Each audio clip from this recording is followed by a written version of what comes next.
and how nice it's been to get to know you these past few years. Did you say 9 years? And to be here with you on your special day as you take the plunge.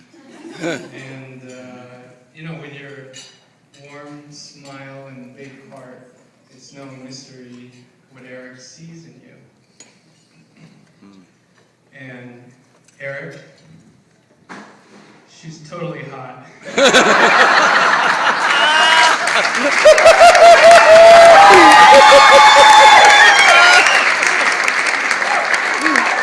Oh my God. Did she sign the papers?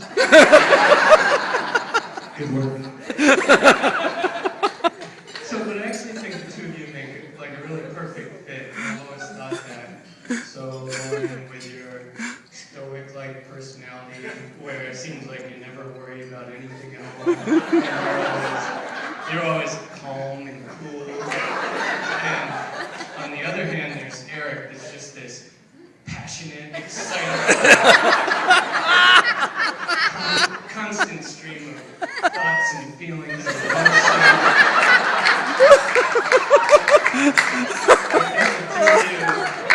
You guys are like a really perfect match. So everyone gets it, just flip it. So that's Eric's personality. He's always had this easy confidence about him, a certain savoir-faire. He just seems to be naturally good at everything that he does. And that was even him at a young age. So, for example, when Eric was a Boy Scout, they had this competition where you had to make a soapbox car. And what a soapbox car is it's just a little car you carve out of a piece of wood, and it races down a ramp against other soapbox cars. And Eric's Boy Scout soapbox car won like the state and regional championship. It was a hell of a soapbox car. But that was Eric. He was just always winning at things. And I really didn't like that about him. For a long time. But, the great thing about growing up with a brother is that you always have a best friend or a best nemesis, depending on which one you need. And it dawned on me that it doesn't do me any good to harbor any sort of jealousy towards Eric, because if there's anybody that you want on your team, it's this guy, because he really knows how to come through. And we went through a lot together, and through it all, I'm left with this really terrific brother.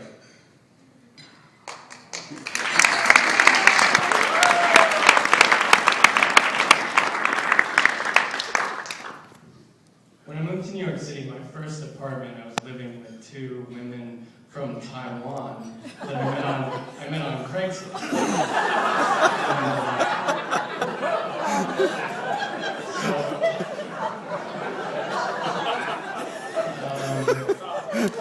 It's true. Coming in I know. To visit one weekend. It was New Year's Eve.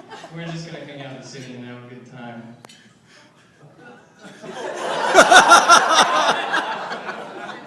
So he's driving in, and when he got to the apartment, I wasn't there just when he got there, but I said, "It's cool.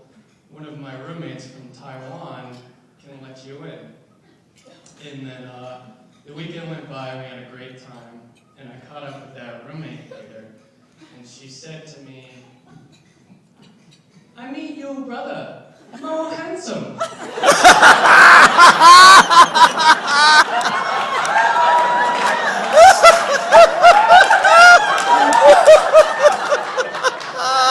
And I thought to myself, he still got it.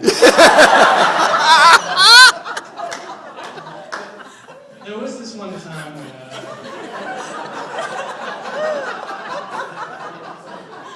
I'll tell one more story.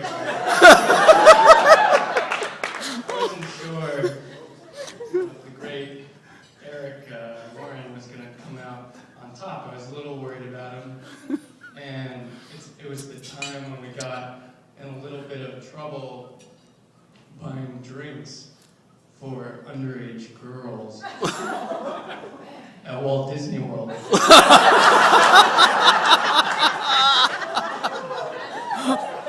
What? Now, let me just clarify. So, it's not like we were handing out beers at It's a Small World. Like, we're at the nighttime part of the park where there's like bars and clubs, for adults. And Eric was probably only like 21 years old himself. This was way before Lauren, I think, maybe.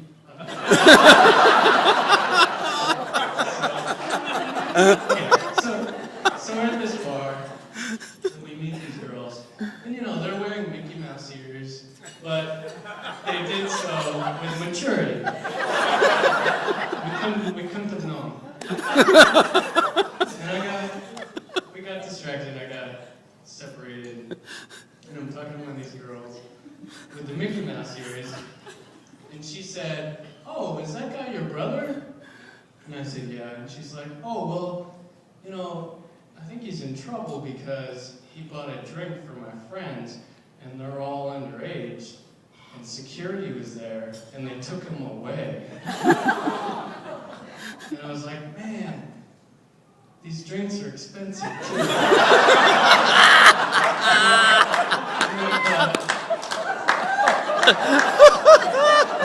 I was like, "What are we still doing here?" And I probably should be talking to you. So I leave the bar and I'm walking around, and I'm thinking, okay, so Mom's coming to pick us up soon.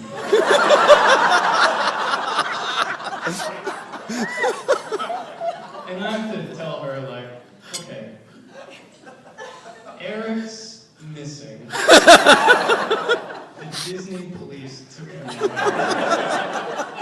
And he might be in some trouble. And then I was thinking, wouldn't it be cool if the Disney police were like those army of playing cards from the palace?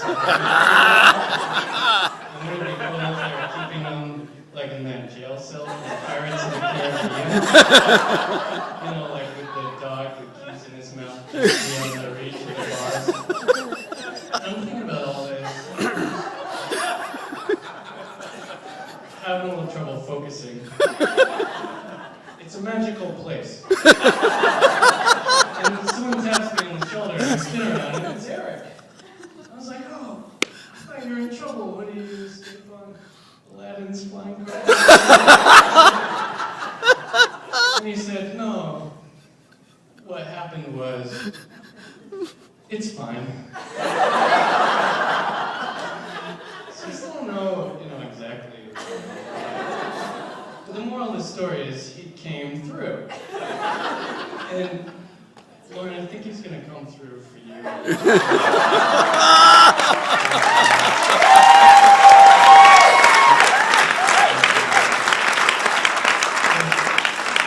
know that you come through for him. And Eric, when I think back at our childhood, it's just this blur. Like I think of us both hanging on to a tube that's being pulled behind Dad's boat and just bouncing over huge waves, or just staying up all night, laughing our asses off, telling the most ridiculous jokes, and it goes by really fast sometimes, and it's not going to slow down for us anytime soon. So I'd like to make a toast to these guys, and I just hope you guys have just as much fun as you possibly can. And I love you both so much, so cheers. Cheers!